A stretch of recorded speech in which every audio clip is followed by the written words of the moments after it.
All right, we're going to do a TED Talk about tech, a tech TED Talk. Wait, does that make sense? Yeah, so stand by. I'm going to introduce you to two other players from the game that come from the Discord that also play Last Z.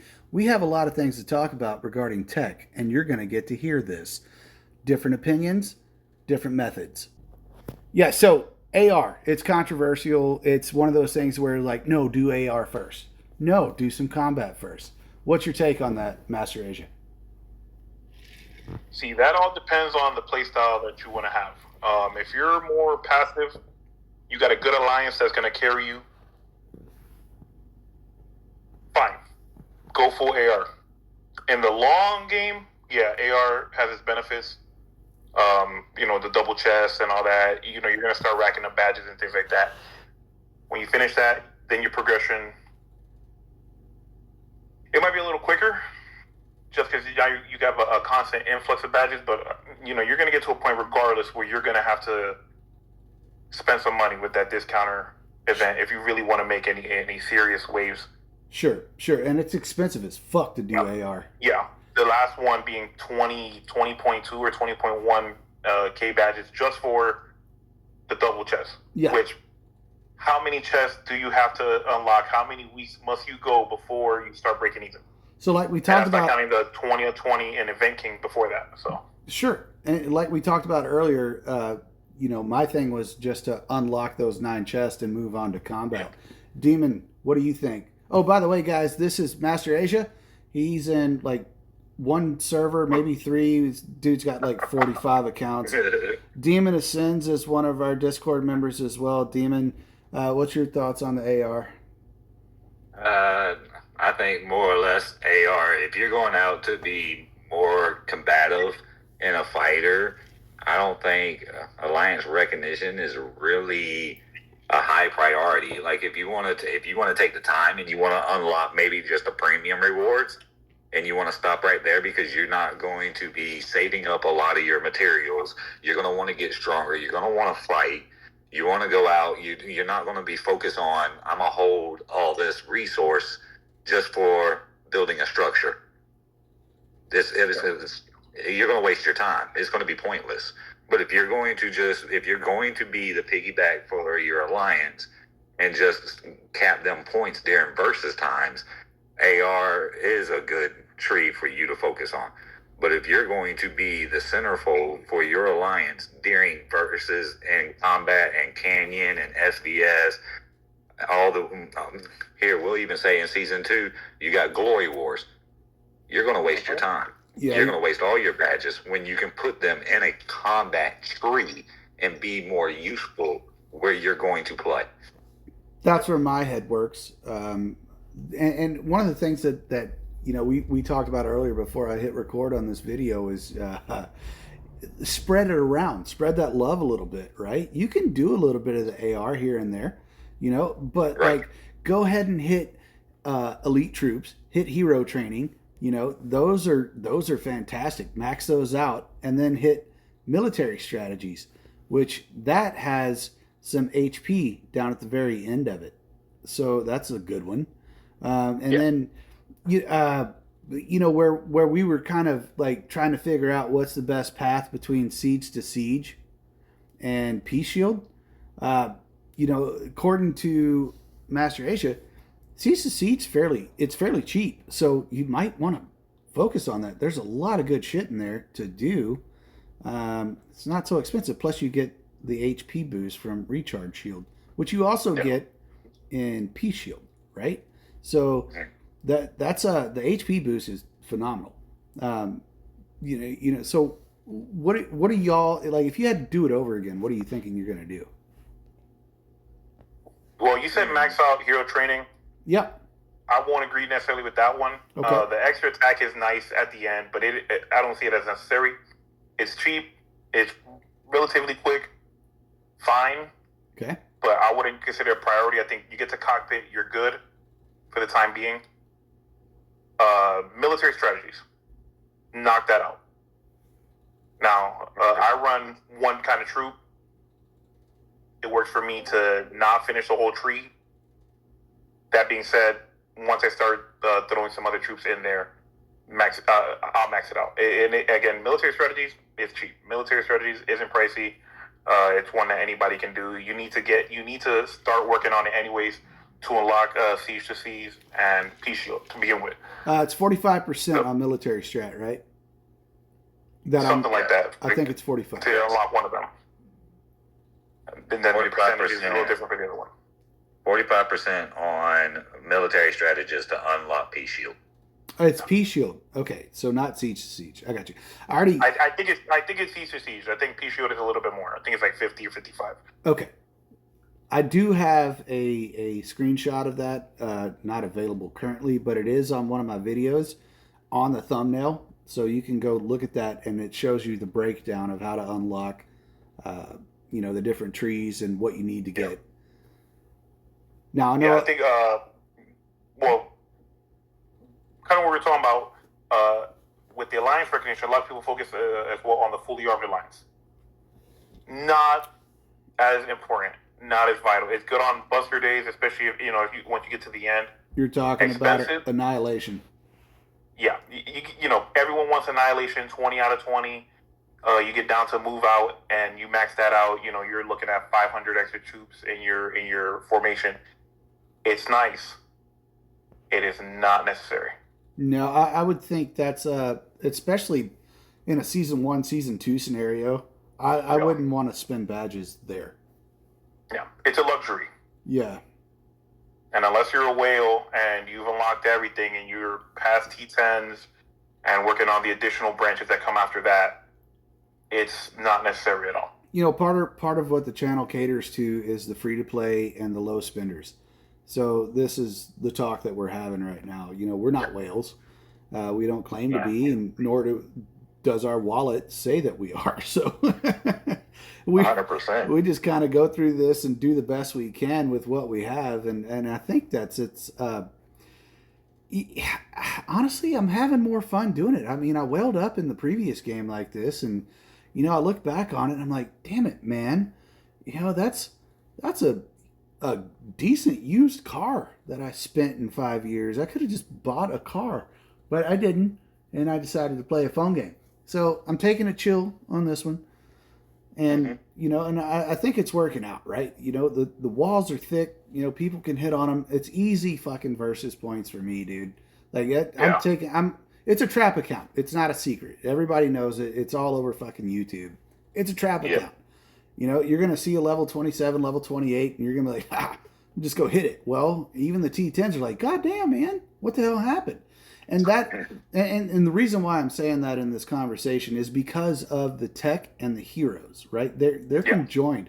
They're tied together at the hip. So you get that tech up and you get those heroes up with your gear, and you're going to smash out there. Yeah. And again, and I'll say this, and I am biased to the nth degree. Get your 9 chests on AR and leave that sumbitch alone. Slow build it. Yes. I'm not a fan of it. I am gonna be a fan of it. I'm at 79%. I am not a fan of it currently, nor have I been throughout this entire process. 100%. And to piggyback off of that, with anybody that is going to run solo and focus primarily on one faction, right? I agree. Siege to Siege needs to be a focus point because it gives you primary power. But you're going to later on branch off and be strong in Wings of Dawn, Blood, and Guardian. Military strategy into Peace Shield is going to be your power because you're going to want that defense while your primary is walking out. You want to have a wall protection. You want to be able to withstand annihilation. You want to be able to take on those superpowers. If you're one-sided, it's military strategy, Siege to Siege. If you're going to run 3 factions, right, you're going to go military strategy. Peace Shield is going to be your focus. Wait. I think regardless, Urgent Rescue in Peace Shield. Yes. Get that done. Yeah. Then if you want to go over to Siege, fine. 100%. I agree with that. Get that and then move on. Yeah, I'm in agreement there too, man. Get Peace Shield and then move on. That's really all you need. I'm sorry, not P Shield. Urgent Rescue. Yeah, and then move on. Finish your military strats, or go to siege or fully armed. Something like that. Yes. Okay, it's going to save you time. It's going to save you money. It's going to save you a whole heck of a lot of headaches without you having to jump from here, burn this, do this, and then you're not knowing where you're going. Sure. Kind of as I showed you, I think people do get caught up in the trap of just reading attack, just reading defense. P Shield, siege to siege. Once you get to a certain point, you work on both of them. And right. Again, recharge shield must.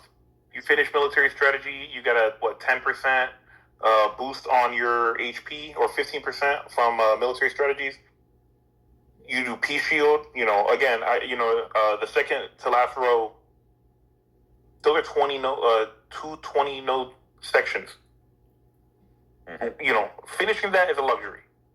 That's later on. But you get those each to 10, you can get your recharge shield to 10. You do that on both. That additional HP is a game changer. 1,000%. So you get that 10 out of 10 recharge shield on P Shield. You do it on siege to siege, and you finish military strategies. Now you're looking at 35, 40% extra HP, which is massive. Yeah, huge. And then once you start upgrading your equipment, the extra HP from your armor in it, it becomes massive. Yeah, it's a big deal, man. When you start looking at how you're upgrading your gear and your heroes, especially, all right, let's throw this in there because it actually helps the whole overall big picture of things. When you start throwing in your blue heroes that are 5-starred, and you're looking at their 3rd skill and those global effects, all of that shit stacks, right? So like take what's his name, William, for example. His global effect is unit training speed. Yes. You know what I'm saying? You see where I'm going with this? And then you get to like Giselle. Her global effect is increased wood gathering. Okay, who gathers in this game? Not many people. But whatever. You're getting this stuff for free. This is a free to play move to do your tech in a certain way so you can fight, and then you're getting your freebies from your heroes. Yep, all the way. And that's outside of gear, dude. That's outside of gear all day long. That's like, fuck the gear on the blue heroes. Like, I think I have, what do I have on them? They all have blue gear. They're blue heroes that get blue gear. Why not? I'm surprised they even have that much. Right. Well, you get into your purples, and you're looking at those. Like, this is a attack all around. So, like, take Fiona, for example. She's given plus 300 attack. Global effect. It's not per faction. It's not per troop type. It's just a global effect. So you start stacking your, let's say, for example, let me get back to it so I can speak in the terms properly. I want to say it was siege to siege. Sorry, this goes back to William. So in siege to siege, you got quick assembly, which is shooter training speed, and that's a percentage base. So you've already added points to it with William being 5-starred, having the global effect. So now you're stacking. See what I'm saying? So now that unit training speed is going up, and it's the same principle throughout all of these tech trees. So your heroes and your tech are, like I said, conjoined at the hip, man. They're super important. Yeah, I'll give you an example that helps with that. So I have 29 on my camps right now. I think one of them is at 30. Looking at my shooter camp real quick. To train 165 shooters, right now it takes me 10 hours and 54 minutes, 31 seconds. Default, that's after everything. Default, 2 days, 13 hours, 52 minutes. Yep. Yeah, that's crazy. You got three blue heroes that if you max out their skill, that's a 30%. Mm-hmm. And the percentages are better than the pluses. Yes. So, but they stack together. That's my thing. So when you're in that tech tree and you're seeing that little shit and it says like, oh, plus 1%. That's fucking huge, dude. You know, you're adding that on top of everything else that you got. You know, I'll take that 1% or that 2%, you know, whatever, all day long. Same thing with the wall. You know, nobody would upgrade their faction wall on the thing. It was like, it's whatever. Or they would, you know, rush to like HQ like 27 and their wall's still at like 19. I'm like, dude, I get it. It says one, you know, plus 1%. That's massive. If you stack that with everything else, it adds up and it makes you strong. So the tech is key. It's just how you want to navigate the tech, and I think that's what we're trying to talk about. We might even all be saying the same thing, but I think what I want to get at is the emphasis is not on alliance recognition. That's the point that I want to push out there, because I get shit on the comments all the time. Nah, do that first. Well, dude, like, if you told me that alliance chat and you're sitting there with like 15 million hero power in arena, I'm gonna kick you. You know, like get out of my alliance. You know, upgrade your damn hero power and then let's talk. Yeah, because I mean, alliance the alliance recognition, right? To be honest with you, it is so expensive all the way down, where you can use all those badges to make yourself so much stronger. You can use half those badges to be twice as strong. You're looking at 2 to 3 months. Are you willing to set yourself back 2 to 3 months, fall behind everyone for 2 to 3 months to finish alliance recognition, and then by the time you catch up to where they are, now they're another month and a half, 2 months ahead of you. Yeah. Yeah, you know, because by the time you're ready to fight, they've already got you outnumbered. And that's on a free to play basis. That's not even a pay to play. Mm-hmm. So, I don't even think play as well, because there's the full pay to play, pay to win. There's your free to play, and then there's your average Joe. We'll call it cheap to play. You'll spend a little money, but you're not going to spend too much money. I like that. You're not going to break the bank. I like cheap to play. Yeah, I'm cheap to play. I'll put in a little money, but you know, I'm being pocket watched all the time, so sure. I can't just go. Dude, I can't just go and get T10s right now. 100%, dude. I'm married with 3 kids. One of them's driving. I got car insurance and car notes coming out of my ass right now. So I get it. You know, I drop in what I can drop in. And my thing is, like, even if you're free to play and you really like the game, there's certain things that are must-buys. I actually did a video on it. Like, dude, buy the extra builder. Buy the extra lab. You know, buy those things. Extra lab is a must. Extra lab is a must. Agreed. There was gonna be an F-bomb in there, but no, you can't. We're well past that. I've dropped like 7 F-bombs. And my thing with that extra lab is it's severely overpriced. That should not be $20 fucking dollars, dude. That should be $10. You know, if they're gonna charge anything. Well, if you're going to talk about the must buys and stuff like that, right? I really think the license store, pretty much all of them are must buy. I agree. I agree with that. Let's look at that real quick. Let me pull it up on my screen, and let's talk about that, because I did them all, except for the fucking Zent one.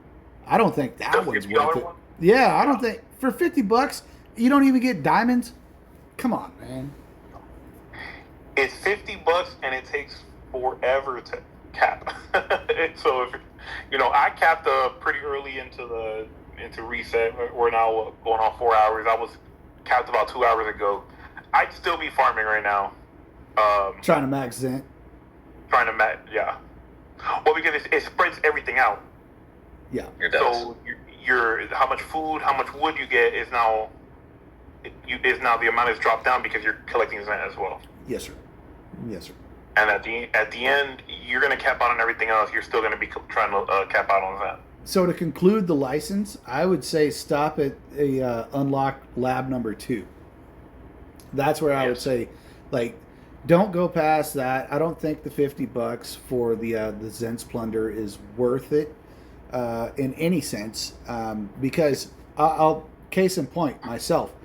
I stay so long at a particular HQ that my warehouse is stacked. What's your warehouse sitting at right now, huh? I've got just for wood. I've got 2 billion. Food. I've got 1.2 billion. Electricity 2.3 billion. Zent is 1.5 billion. So like, I don't loot.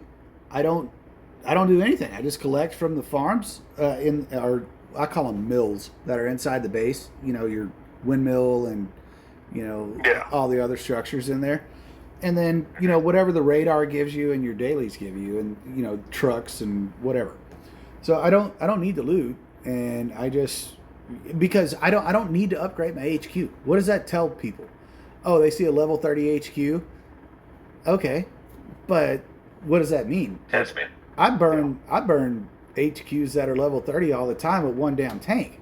I don't think a HQ means shit, to be honest with you. Like, we were talking tonight while we were all on the voice chat watching Johnny go crazy, and it was more along the lines of like, oh, that's a HQ 32, and it's like, yeah, but dude's got like 60 million hero power, like, who cares? So, go burn it. So, exactly. Have fun. The thing is the piggyback off of that. Yeah, HQs don't mean nothing. It goes right back into that tech area that we were just explaining. Yep. I'm right now in 263. I am an HQ 27, and I can tell you right now, 30s. That's where I'll agree with you. I think at 27, I think that's where you can stop there and ride it, depending on the stage of your, like, what stage your stay is in. I think at some point, you would have been fine as a 24. Things changed. 27 is a good number once you get those T9 troops. Sure. Because that does make a big difference. Sure. And we just had Clay join us. Clay, we've been in the same server for a while. By the way, Clay, we're on a recording. We're doing a podcast style recording here. So. Oh, right now? Yeah, right now, dude. So we were talking about HQ level, right? I stayed at 27 for over a month. And, that's why my warehouse looks like it does. I don't have to fucking loot, dude. I've got, shit tons of... Hell, I did 28... I think last week I did 28, and then I went ahead and did the military center, the wall, and the formation, and the assaulters camp. And I'm still sitting at what you see my warehouse at. And easy peasy, dude. Just rest. If you think you have the money to push T10s, go ahead. Push HQ 30 and Lab 30 and Lab number 230, and then start working the special units. Go ahead. And let me know how you feel when you can't pay your mortgage after that. Or the game gets boring because nobody's really wanting to play with you because of the fact that they can't touch you. Yeah, exactly. I mean, you just wasted all that money when you can just sit there in a little old HQ 27 with T9s, and they think they got the advantage over you. But if you build it the right way, you're always going to be tested. People are just going to test you just to test you. I will say this, because I'm cool where I'm at. I am at 30. I have a shit ton of resources in my warehouse. I think I'm at 3.7 food and wood. Plenty of electricity. Actually, I open up those boxes. Fuck it. If you're gonna plunder me, you're gonna fill up on electricity to begin with. So, but I did play Canyon Clash on someone else's account. T10s, Destroyer, all of it. And let me tell you something. That was nice. Well, it's because you're the big fish in a little pond at that point. Yeah. Well, I mean, I burned another T10. So. From a certain alliance that I think likes to cry a lot, and 129. So. The fun thing is you can take an account like that into Canyon Clash where people can't run from you. Like, they gotta fight you, or you can just run them down. Right. But if you go out here into like SVS, or you go in there to like Enemy Buster Day, you land right up in the middle of somebody. All they got to do is throw up a shield, and you're wasting your time. Yeah. Time out, because yes, unless you're parked in the sand and Black Cat pulls up next to you and ports half your line. Okay? Because that shit happened. I watched it. Black Cat's a Three beast. alliances, he wiped 3 alliances off the sand. He's in the Discord, by the way, man. He's a chill ass dude. Yeah. I haven't had much interaction with him. I've just watched him. I'm just like, I saw him pour in. I'm just like, nope. If we can be honest, if you're sitting in the sand and stuff like that, you deserve what comes to you. Period. You set yourself out there. Yeah. Me personally, I like to do it just because I like to see the challenge of myself and see what's out there that I'm facing, so I know what I have to go forward. But if push came to shove and you gave me all the money in the world, I still think I would take my time because I would want to play the game. I don't want people to run from me. I don't want them to be scared of me. I want to test my limits. I want to see, am I building my tech the right way? Am I building my heroes the right way? What's my tank like step by step by step? So I'm very methodical about that. I want to see. That's exactly how I took this game when I joined in. You know, I read the field, and one of the things that I thought would be more fun is to build the trap account, man. Just have this account that looks unassuming, and then you can't fuck with it. You know, like honestly, right now, we don't have any whales in 131, and I'm not tooting a horn here. I'm trying to prove a point. Nobody can burn me in my server. It would take a shit ton of them to come at me, and they would have to do it in a specific way. They would have to chain hit me to be able to do it. And I think that's fucking awesome, you know?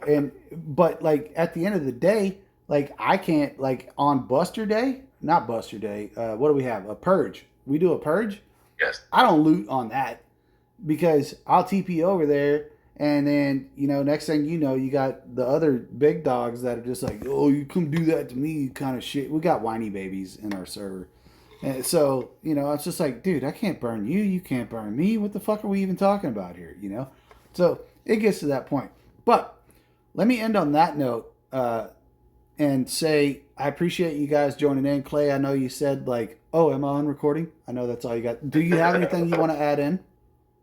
No, I'm kind of out of the topic, so I'll let you guys just take this. Yeah, no worries, man. Well, all right, guys, we'll catch you on the next one. Thanks.